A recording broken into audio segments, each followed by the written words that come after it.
નમસ્કાર,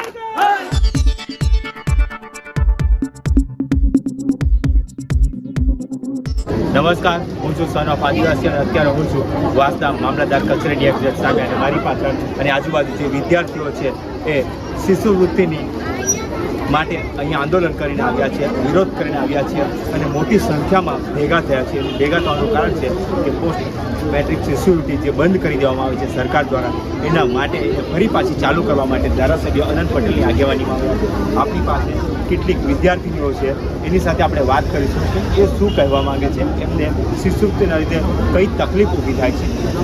બેન, તમારું નામ? તમે શામાં અભ્યાસ કરો છો? નર્સિંગમાં. તમે નર્સિંગ. કેટલી શિષ્યવૃત્તિ તમને નર્સિંગમાં મળતી હતી? 1,20,000. અત્યારે કેટલી મળે છે ને નથી મળતી તો તમને શું નુકસાન થાય? અમારી સ્કોલરશીપ નથી મળશે ને તો અમને બહુ જ નુકસાન છે. અમારી ઘરની પરિસ્થિતિ સારી નથી. પપ્પા શું કરે? ખેતી. તમારા? ખેતી. બધાના પપ્પા ખેતી જ કરે છે. તમારી વાર્ષિક ઇન્કમ એટલી નથી કે તમે 1,20,000 જેટલી મોટી રકમ તમે ભરી શકો, બરાબર? એટલે તમને સ્કોલરશીપ મળવી જ જોઈએ. સ્કોલરશીપ નહીં મળશે તો તમારું ભવિષ્ય શું થશે?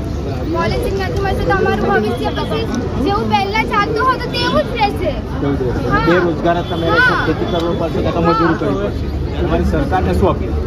સરકારને અપીલ છે કે પાછી શિષ્યવૃત્તિ અપાવો. અમને અમારી શિષ્યવૃત્તિ મળવી જ જોઈએ.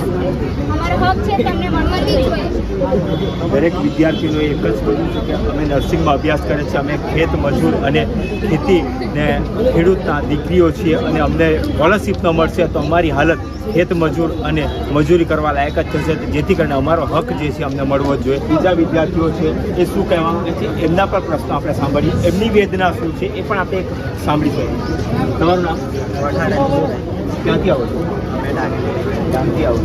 પપ્પાની શું કરે? પપ્પાના છે ત્યારે શામાં અભ્યાસ કરો? સ્કોલરશીપ એક વખત મળી છે? અમારી બાકી છે. કેટલી સ્કોલરશીપ મળે છે? તમારી ફી કેટલી? 1,20,000. હવે તમે ફી નહીં ભરશો, સ્કોલરશીપ નહીં મળશે, તમે શું કરો? બેરોજગાર એટલે પરીક્ષા નહીં આપવા દે. તમે 1,20,000 ભરી શકો કે નહીં? ના ભરી શકો. તમારા જમીન કેટલી? અમારી જમીન તો ઓછી જ. વેચીને ભરાય? ના, વેચીને તો પછી ખેતી કેવી રીતે કરશો? તમે શું કરો? તમે નર્સિંગ સેકન્ડ યર. પહેલા વર્ષની સ્કોલરશીપ મળી તમને? એ પણ બાકી. તો હવે સેકન્ડ યરમાં આવશો તો તમને એક્ઝામ આપવા દેશે? કોલેજ મેનેજમેન્ટ તરફથી શું કહેવામાં આવ્યું છે આના માટે કે તમે ફી ભરો, તમને કોલેજમાં પરીક્ષા નહીં આપવામાં આવશે? શું કીધું? તમારા ક્લાસની ચાલશે, તમને ભણાવવામાં નહીં આવશે. તમે બધા ક્યાંથી આવો છો? તાપીમાં. તમે પણ નર્સિંગમાં છો. તમારી ફી કેટલી? 1,20,000. જેટલા પણ આવો છે નર્સિંગના જીએનએમના વિદ્યાર્થીઓ છે, તમે અહીંયા જેટલા પણ વિદ્યાર્થીઓ છે એ બધા આદિવાસી વિદ્યાર્થીઓ છે અને આદિવાસી વિસ્તારના છે, ડાંગના છે, તાપીના છે, ધરમપુરના છે, વાંસદાના છે અને બધાની સમસ્યા એક જ છે કે 1,20,000, 1,30,000, 1,40,000 જેટલી ફી છે, જે સ્કોલરશીપ ન મળવાથી મેનેજમેન્ટ તરફથી પણ એમ કહેવામાં આવ્યું છે કે હવે પછી તમને ક્લાસ ચાલશે નહીં અને તમને જો સ્કોલરશીપની ફી કાં તો સ્કોલરશીપ નહીં આવશે કાં તો તમે ફી ભરો તો જ તમારા ક્લાસ ચાલવા દેવામાં આવશે.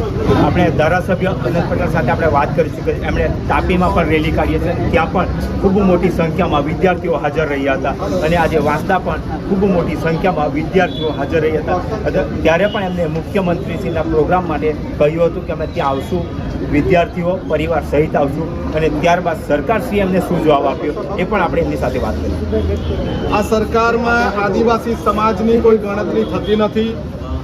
2010માં કેન્દ્રમાં જ્યારે કોંગ્રેસની સરકાર હતી ત્યારે જે વિદ્યાર્થીઓને સરકારી કોલેજમાં એડમિશન નથી મળતું, જે વિદ્યાર્થીઓને ST/SCના વિદ્યાર્થીઓને મેનેજમેન્ટ કોટામાં એડમિશન નથી મળતું, એવા વિદ્યાર્થીઓને ખાનગી કોલેજોમાં વેકન્ટ કોટામાં એડમિશન માટે 75% કેન્દ્ર સરકાર અને 25% રાજ્ય સરકારની ગ્રાન્ટ મળતી હતી, એ ગ્રાન્ટ અત્યારે ઓક્ટોબરના પરિપત્ર પરથી બંધ કરી દેવામાં આવી.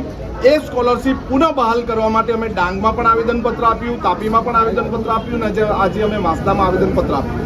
પરંતુ સરકાર દ્વારા કોઈ પણ જાતની વાટાઘાટ કરવામાં આવતી નથી. આપણા સોનગઢના આગેવાન યુસુફભાઈએ એલાન કર્યું હતું કે વાલીઓની સાથે અમે મુખ્યમંત્રીને મળવા જશું, પરંતુ અમને બધાને જ નજરકેદ કરી લેવામાં આવ્યા હતા. પરંતુ અમારી માંગણી અમે અટકાવવાના નથી.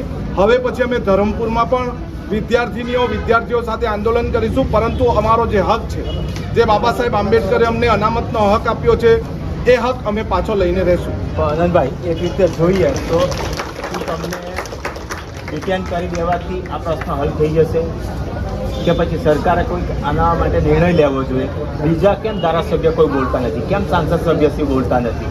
એ પણ આદિવાસી વિસ્તારમાંથી આવે છે. અહીંયા એવું જ નથી કે ફક્ત કોંગ્રેસ પ્રેરિત વિદ્યાર્થીઓ જ છે, એવું નથી.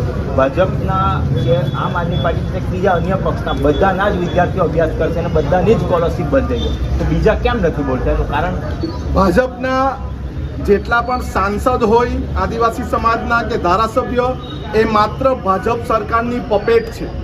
એમનું ત્યાં કશું ચાલતું ઉગતું નથી, એમને સાંભળવામાં પણ નથી આવતા.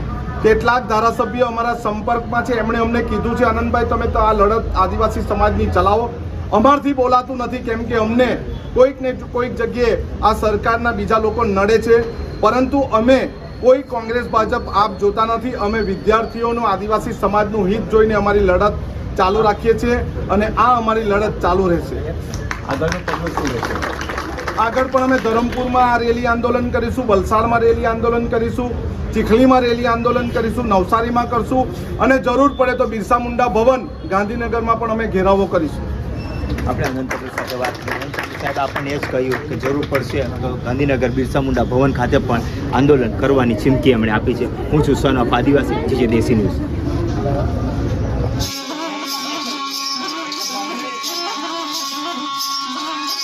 Thank you.